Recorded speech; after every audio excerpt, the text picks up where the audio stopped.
Thank you for being here. Before I talk about myself and my priorities, I wanted to share a short story with you. A couple of weeks ago, I was canvassing here in this neighborhood, and I knocked on a door and chatted with a gentleman who was really passionate, like so many people I've spoken with recently, about homelessness here and blight. He told me that he picked up trash whenever he saw it, including at encampments. And he was really concerned about folks' health and safety who were sleeping outside at night. In particular, he was worried about families he'd seen, moms with kids, who were afraid for their safety. They were in close proximity to drugs and the dangers of potentially erratic behavior. He was so knowledgeable about this that I asked him if it was his job to do this outreach. And he said no. His experience was firsthand. He himself was currently homeless. He lived in the car parked in front of the apartment we were at. His friend let him take showers there and sleep sometimes. He lost his job during COVID, and though he was working again, he couldn't get enough money together to afford rent. And he felt grateful to have the car and the security and protection it afforded him when so many people didn't even have that. This is unacceptable. It's unacceptable that there's anybody out on our streets at night, including working people and families. It's unacceptable that there are families out there, moms afraid for their kids. It's unacceptable that there are people with mental health and addiction issues who need help, and they're not getting it.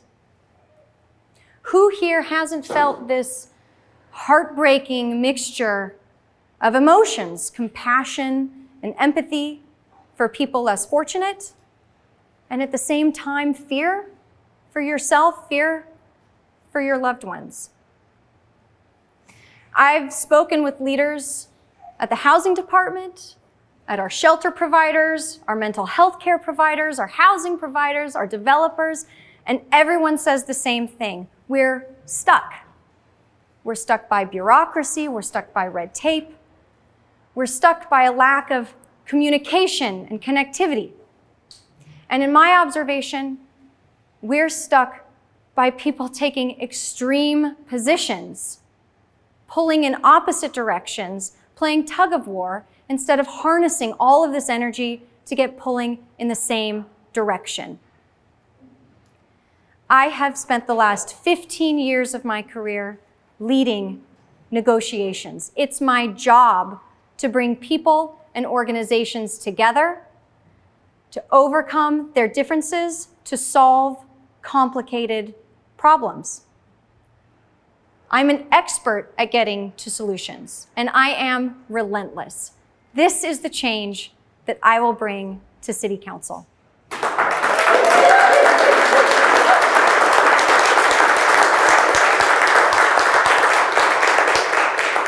So I'll tell you a little about my background.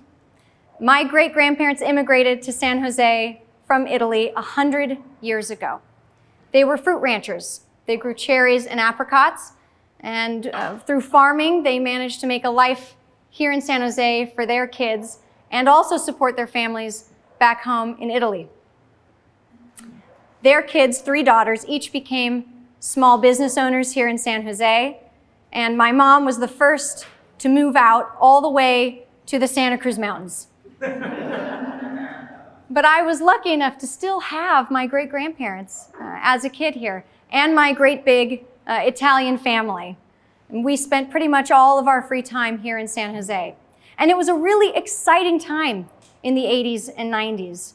The Children's Discovery Museum opened, the Tech Museum opened, the Fairmont, the light rail, the Shark Tank. Theater and restaurants were booming.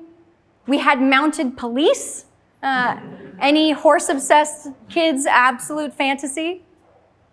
So when my husband and I had our first son, we moved to San Jose because we wanted to experience the city with our kids the way I had as a child. And what we've come to realize is that San Jose is at a real crossroads right now. We're at the cusp of something truly great. I've knocked on doors, I've talked with voters, and yes, people are frustrated and sad about our most pressing issues, but they're also optimistic. I hear over and over again, there's so much potential at our fingertips. And we see it too. We want to take our kids down the street to an open air music concert in St. James Park.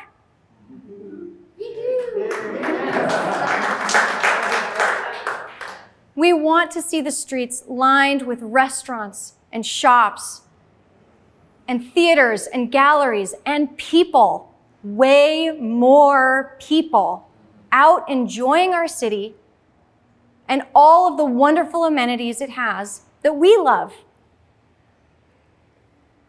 We have the vision and we have the visionaries to make it happen. So how do we affect this change? Homelessness is a major obstacle, and it's complicated, and it deserves our respect and our acknowledgement that the solutions are complicated. We have to look at the entire life cycle and all of the many different faces of homelessness to really get our arms around the problem. We need a short-term plan, we need a long-term plan, and we need to implement those plans at the same time. In the short term, first, we have to make better use of the resources that are currently at our fingertips. There are shelter beds going empty every night in this city due to a basic lack of modern technology that will allow us to identify how many beds are available and where they are. In the information technology capital of the world, it should be as easy for an advocate to book a shelter bed as it is an Airbnb. And we have advocates on the ground doing the work, but they are too often working in silos. We have to arm these groups with the power of connectivity. And we have to make sure that they're educated in mental health and addiction issues so they can start to lift some of that load off of our public safety officers and the mental health crisis units.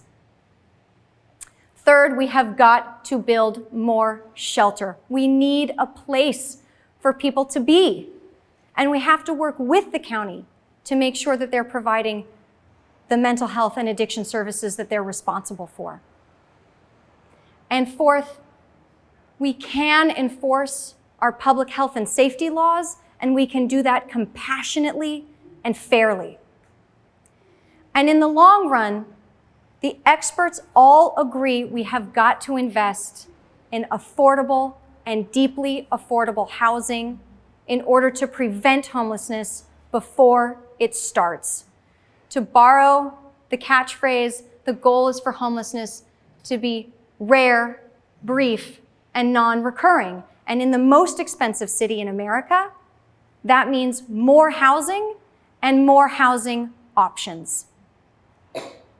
We are also experiencing a public safety crisis. People don't feel safe in their homes and in their public spaces. And the long and the short of it is we don't have enough public safety officers for a community of our size for everyone to feel safe. We also need to work towards deploying our officers more efficiently and effectively. We have policies on the books right now that mean our officers are arresting and releasing the same folks for the same thing over and over again. They are also spending 1/3 of their calls responding to homeless-related issues. We have got to relieve the pressure of these issues so our police can get back to doing what works: community policing, truly becoming members of the communities that they serve, reflecting those communities and their values. As people start to feel more comfortable and confident in our public spaces, frequenting our businesses, we attract more investment into our community.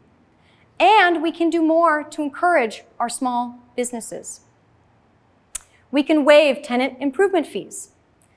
We can implement business license fee holidays.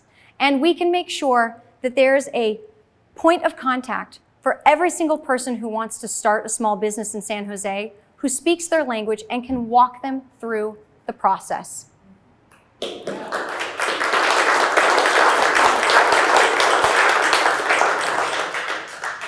We can achieve all of these goals. We can make the collective vision a reality. It takes collaboration, strategic negotiation, and partnership within the city and with the county, with our nonprofits, with our businesses, with our residents. And District 3, the beating heart of San Jose that pumps the lifeblood into the rest of the city and surrounding areas, can lead by example. With your support and with your votes, we can make sure that change starts here. Thank you very much for being here.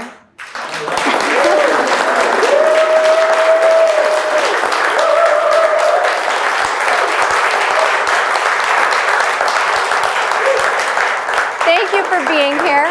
My name is Joanna Rauh. I'm running for City Council for District 3.